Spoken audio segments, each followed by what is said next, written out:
New Thinking Aloud is presented by the California Institute for Human Science, a fully accredited university offering distant learning graduate degrees that focus on mind, body, and spirit. The topics that we cover here. We are particularly excited to announce new degrees emphasizing parapsychology and the paranormal. Visit their website at cihs.edu.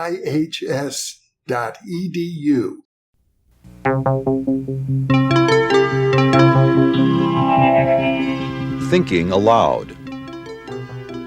Conversations on the leading edge of knowledge and discovery with psychologist Jeffrey Mishlove.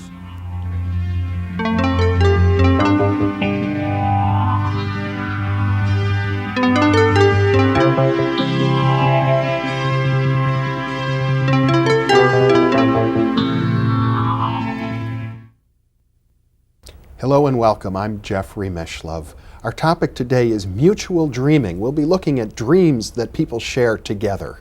With me in the studio is Lane Magallón, who is the author of a book called Mutual Dreaming. She is a founding member of the Association for the Study of Dreams and the former publisher of the dreamwork bulletin. She is also the founder of an organization called the Fly By Night Club and a founding member of the Bay Area Dream Workers Group. She's been very active for many years in exploring and researching the exotic, exciting, challenging phenomenon of mutual dreaming. Welcome, Linda. Thank you, Jeffrey. It's a pleasure to be with you and a pleasure to be talking about the phenomenon, the subject of mutual dreaming. I think of it as being extremely significant and one that really has been largely ignored until your book and your research sort of bringing it up to the surface. Although it goes back to ancient times, reports of mutual dreaming, as you report, go back to ancient Assyria. That's correct. The Babylonians certainly were involved in mutual dreaming, and I believe we still are today. This is something that's just part of human nature.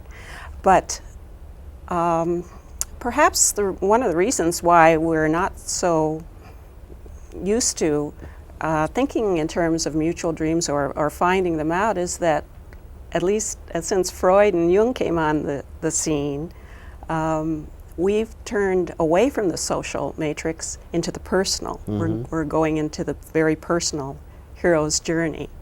And as a result, most people don't even think about the idea of sharing a dream with another person. Although Jung talked about the collective unconscious. That's right, so he did. He sort of pointed the way at least a little bit. Yes. However, he didn't give a technique for undergoing and the process of actually doing mutual dreams. Which has been really the area of your own research for well over a decade now, and we'll be going into that in some depth. Maybe we could start by just an example of what a mutual dream is, and I believe there are two fundamentally different kinds of mutual dreams. Well, the simplest way of thinking of a mutual dream is simply something in my dream corresponds with something in yours. That's the baseline. But beyond that, the correlations could be very vague or quite definite. And within that realm, there are two classics. One is that we seem to share the same dream.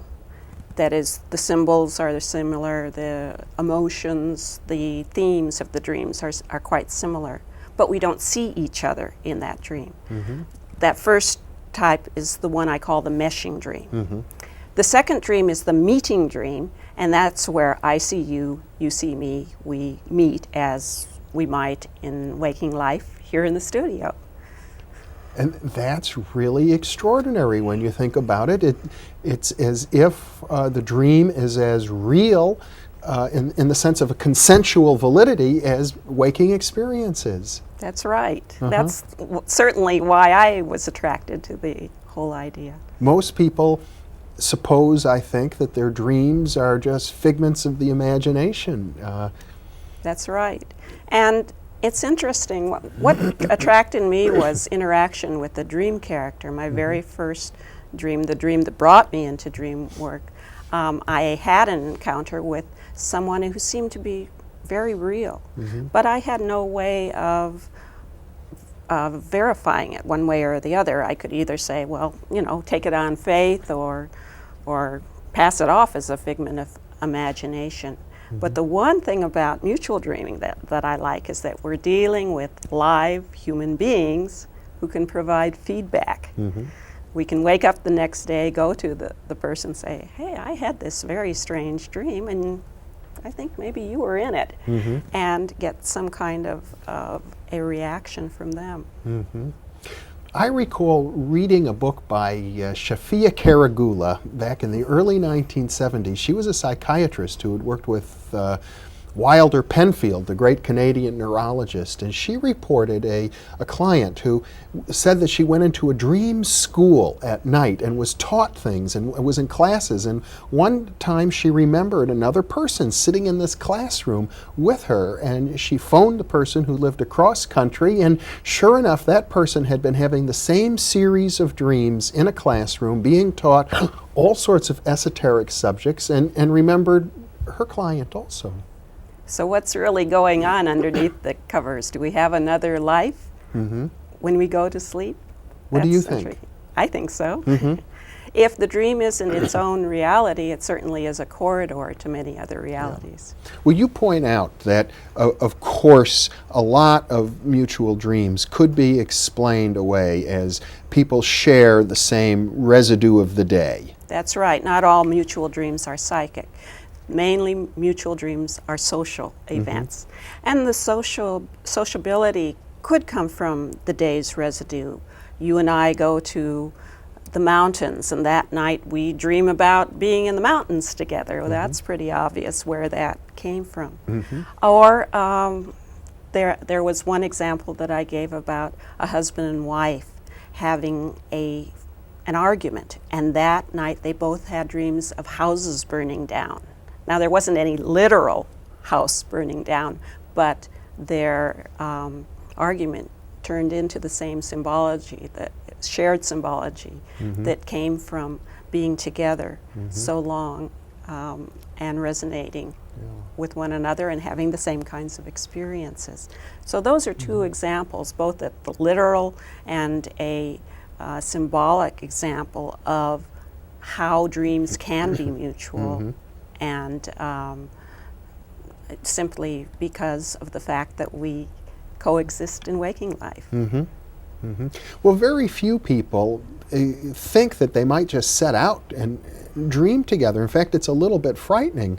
I think when you think about it, most of us, I suspect, don't even want to know what's in our own dreams, let alone have someone else poking around. I mean, Freud made the point that the reason that we have a Freudian unconscious in the first place is because we don't want to know what's going on in there, so we repress these things, and then they come out in dreams, and dreams often are very revealing of our intimate lives, things that would be embarrassing to present socially. So it's very brave, I think, for people to explore the idea of dreaming together. One of the stages before you even get to that is sharing dreams in the waking state. Sharing, I have a particular, my private dream.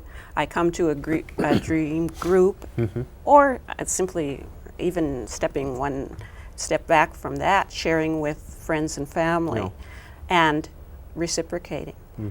So we can get into that intimacy through various stages and steps. We don't have to do the leap all at once. Yeah.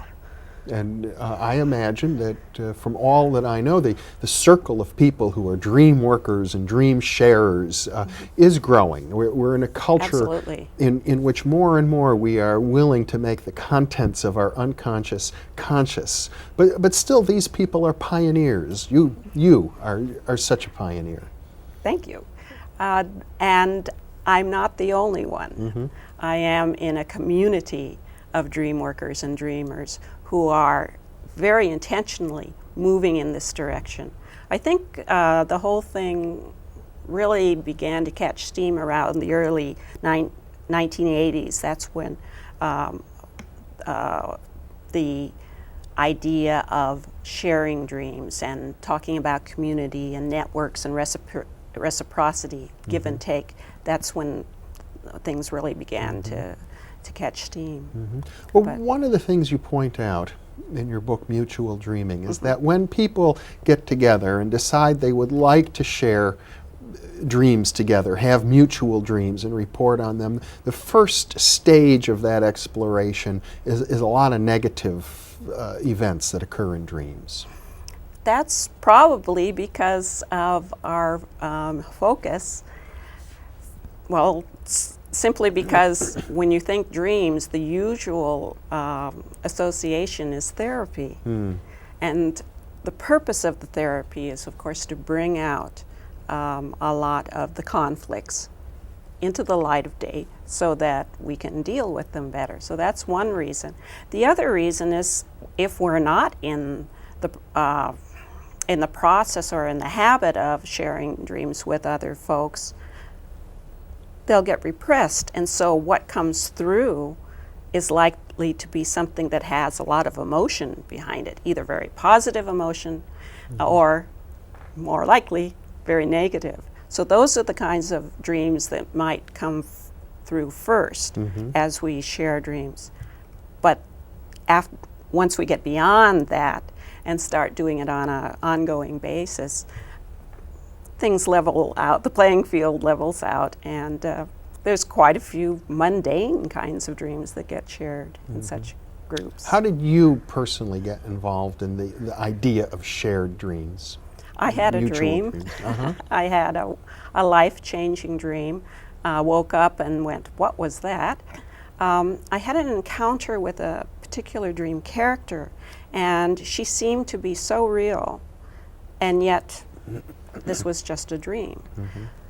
Since I had no way of verifying one way or the other, I could either take it by faith that she was a real person, or I could pass her off as a figment of my imagination.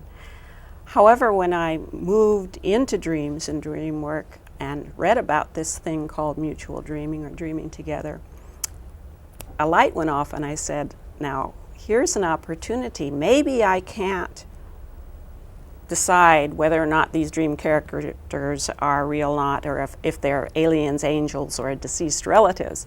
But a live human being and an incarnate human being, yes, that type of person can provide feedback and be a source of information. I mean, if I invited another friend to come into my dream, they could look at my dream character and tell me what my dream character looks like to them.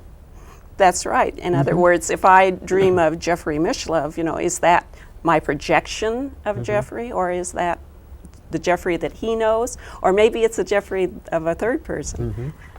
And one of the things that you report is that when people do share dreams and report on their mutual dreams together, it's not so different than if people were watching let's say a baseball game together. Everybody sees it from their own perspective.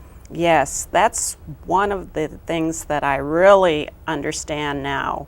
I was really a neophyte when I went into this, and I thought that we all saw the universe the same way in the waking state. No way, Jose. My opinion now, not just through dreaming, but by experimenting with people in the waking state, giving them an experience and then having them go off to separate rooms and write it down, come back and share. We see things quite differently. We look at life through different filters. And that's true here in very solid waking reality, but think of how much different it is in an altered state of consciousness where stability is not the norm. Mutability is the norm. In that case, the variations from the theme can be quite pronounced. So it can be a real trick trying to figure out whether or not we share a dream sometimes. How do you figure it out? Well, I have some, the beginnings of a bag of tricks that I use when I look at dream reports. I look for four main things. One is similar symbols. We both dream about pink elephants. Common emotional content. We're both angry or or both sad. Parallel phraseology, the actual dream reports, sentences seem to parallel one another. And then, of course, the common themes, the actual context or the content of the dream, the storyline would be very similar.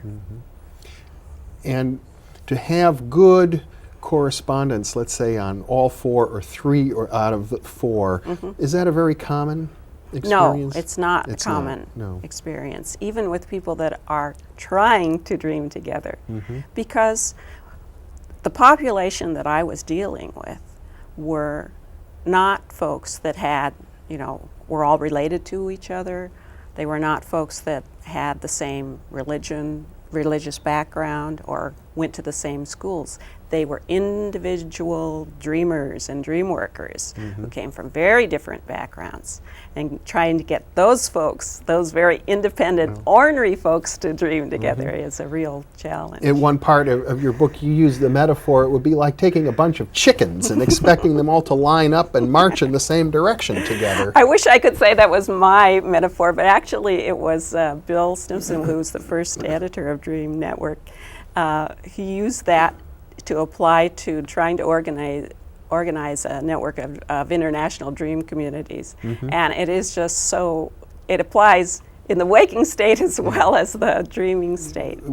Dreaming is a very idiosyncratic thing, and dreamers are very idiosyncratic. So in this culture they are, yes, definitely.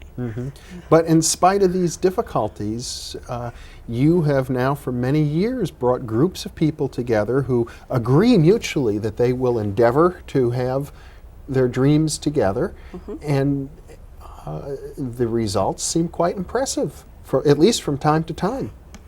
Yes, and sometimes the people that are hardest to convince are the dreamers themselves, because we're looking for, the perfect dream, right? The one that really shines, that says, you are there and I am there and we look exactly the same.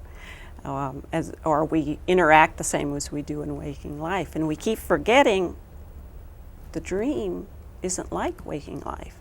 The dream is a different reality. The dream works according to different rules than waking reality. So it can be quite a challenge, but there's enough resonance and maybe enough faith in the whole process over time that each time I put out the call, I seem to get enough folks that are interested in trying it out one more time. Why don't you describe an example of a typical mutual dream that you've experienced with the groups you've worked with?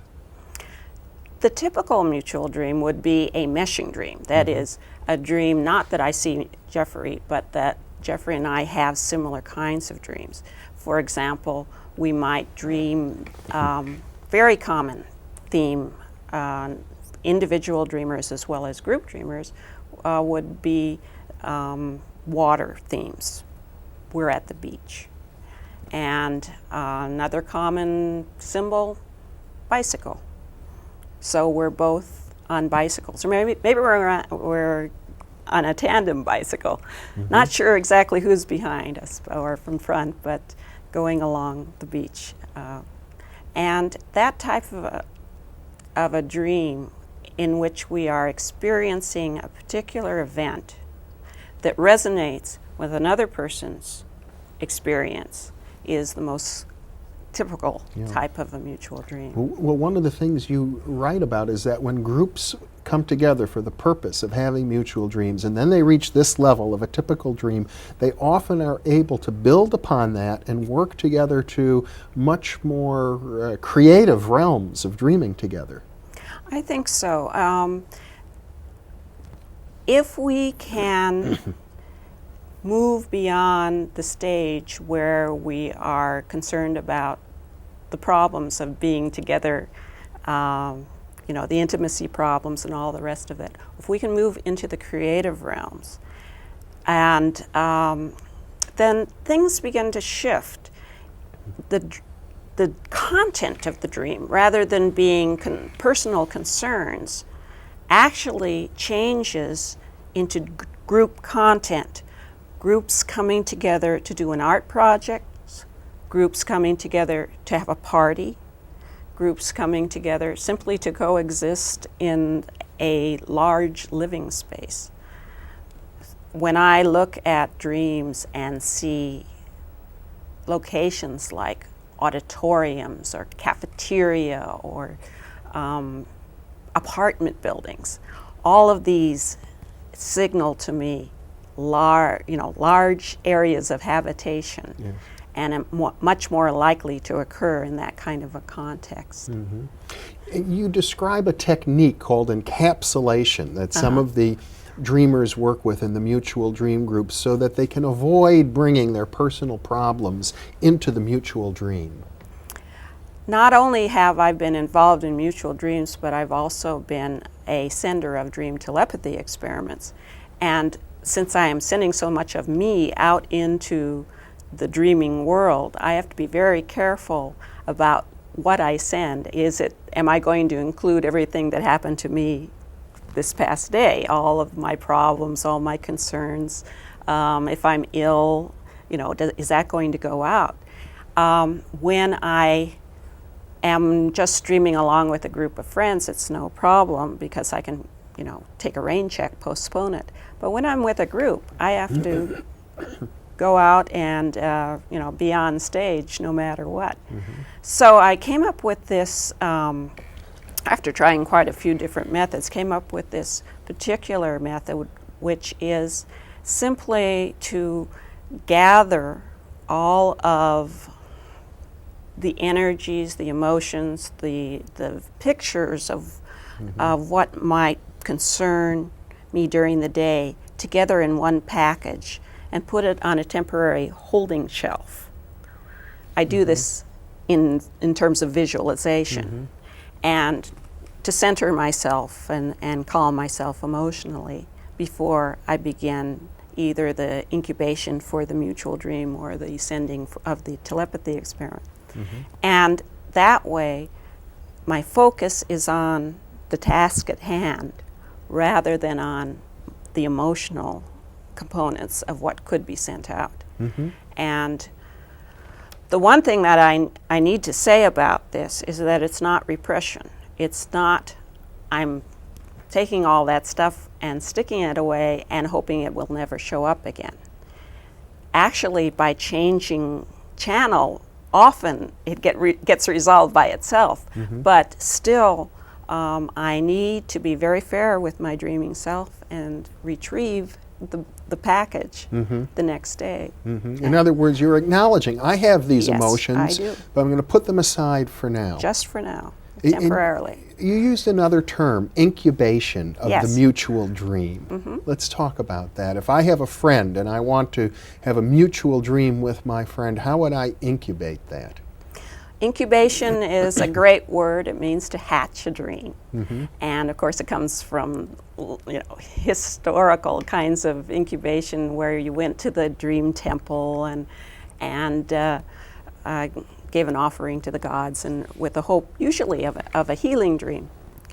But especially nowadays, it's really a term which applies to any way of focusing your intent on what you would like your subconscious, your dreaming self, to respond during the night. So, again, it's a clearing, it's a focusing on your task. When you are dreaming along with another person, your incubation desire could be as simple as, I want to dream with Jeffrey, Jeffrey wants to dream with me. But it could be more elaborate, like, let's dream together that we are going to go flying together in our next dream, okay? And so in that case, we would be incubating both the social aspect as well as the task that we're going to do together, or maybe even the location where we're going to try to dream together. And it really is a focusing in, perhaps visualizing, using affirmations, there's a whole bunch of little tricks that can be used to focus in on this task. And then once that is focused, then just sort of drifting off into to sleep while holding the focus with the intention that you will have such a dream. Of course, incubation is no good if you don't capture the dream the next morning. If you don't have your, pad of paper or your pen ready to record the dream, then why bother? Because it just might drift off. So incubation really is not only preparation for the dream state, it's also for the waking state the next day. Does it help, do you think, to have, if you have a spouse in bed with you or a lover in bed with you, to work with that person for the purpose of mutual dreaming as opposed to somebody who you're less intimate with?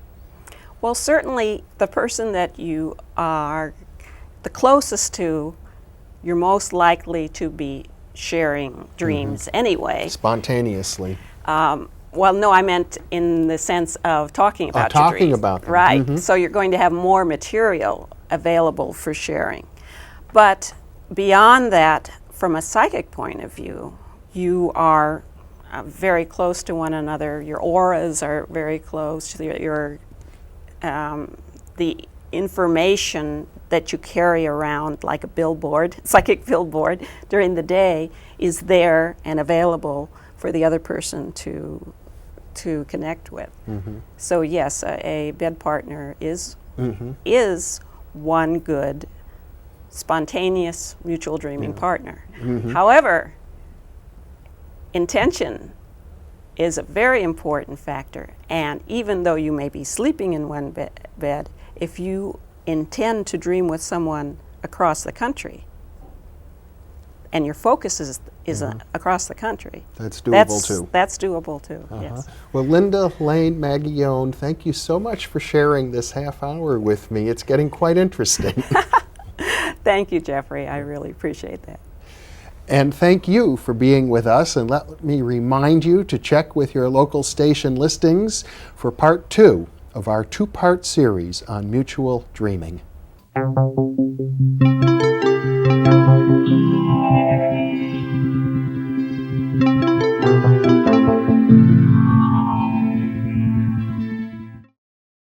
Book 3 in the new Thinking Aloud dialogue series is UFOs and UAP, Are We Really Alone? Now available on Amazon. You can now download a free PDF copy of issue number 8 of the New Thinking Aloud magazine or order a beautiful printed copy. Go to newthinkingaloud.org.